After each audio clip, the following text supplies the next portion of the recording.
Olá pessoal, sejam bem-vindos. Vamos trabalhar aqui uma fonte de campo magnético chamada solenoide.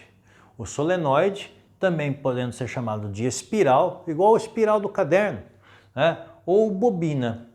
Perfeito? Ora, espiral, solenoide, bobina é uma fonte de campo eletromagnético.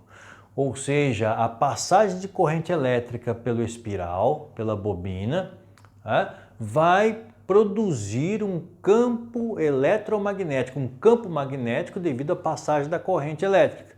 Mas o que é um espiral, um solenoide, uma bobina? Então aqui ó, é um conjunto de espiras. Perfeito? Um conjunto de espiras.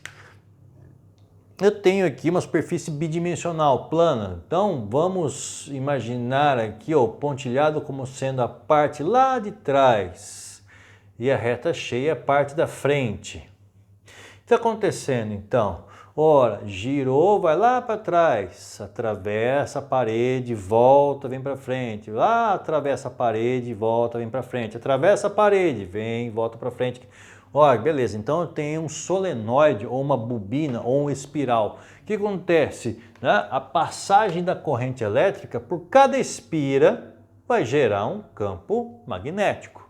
Então você fala assim, se cada espira tem um campo, eu já sei o campo de uma espira. O campo de uma espira, campo magnético de uma espira, já fizemos isso no vídeo anterior. O campo magnético de uma espira é μ0 vezes I sobre 2R. Perfeito. Se em uma espira é isso, na próxima espira vai ser quanto? Mesma coisa. E na próxima, mesma coisa. Então você fala assim, poxa, eu tenho uma espira, duas espiras, três espiras, quatro espiras, cinco espiras, N espiras. Vou colocar aqui a letra maiúscula, N espiras. Ora, então, poxa, o que seria o campo magnético no solenoide, então? Então, por conclusão, a gente pode dizer o seguinte, que o campo no solenoide, numa bobina, num espiral, é N que multiplica μ0 vezes I sobre 2R. Pronto. Então quer dizer que se eu tiver uma espira só, uma espira, beleza, o campo magnético é uma espira. Mas se eu tiver 10 espiras, 10 vezes o valor de cada espira. Poxa, então quer dizer que quando eu junto espiras, eu acabo fortalecendo o campo, intensificando o campo, com certeza, né? Por isso que você tem aí a possibilidade de criar os chamados eletroímãs. De que forma? Fortalecendo ainda mais, colocando aqui no meio, no interior, um material férrico.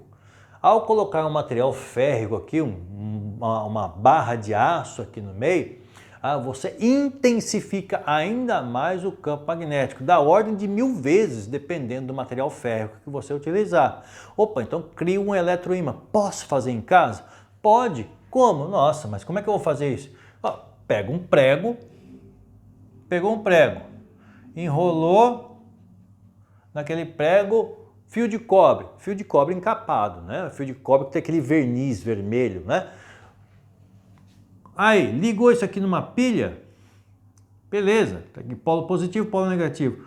Pronto, criou um ímã, um eletroímã, beleza? Criou um eletroímã na sua casa. Você fez a experiência gastando o quê? Um prego e um pedaço de fio de cobre. Show? Beleza? Tá, e a pilha não precisa nem ser nova, pode ser uma pilha velha, tá? Lógico que a pilha se for nova vai ter mais corrente, vai gerar um campo mais intenso.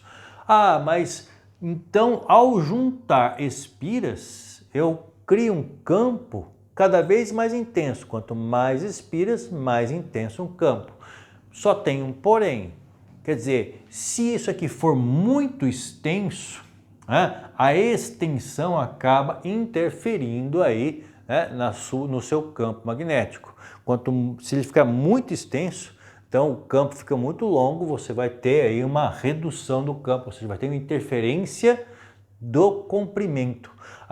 Então essa equação aqui, eu digo para você o seguinte, que eu vou usar essa equação quando eu tiver o que a gente chama de bobina chata, achatada, uma bobina compactada, chata, quase sem comprimento.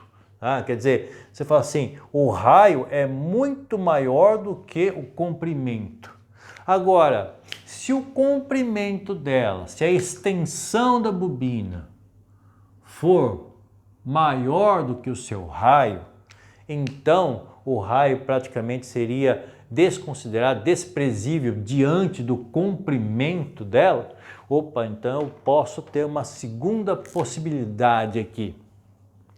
Qual seja o campo no solenoide ser medido como sendo N, número de espiras, dividido pelo comprimento, que multiplica μ0 vezes I.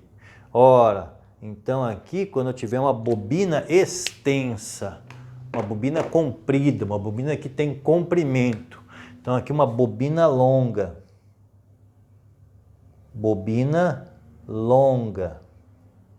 Então, bobina chata ou achatada, quer dizer que o seu comprimento é desprezível perto do seu raio.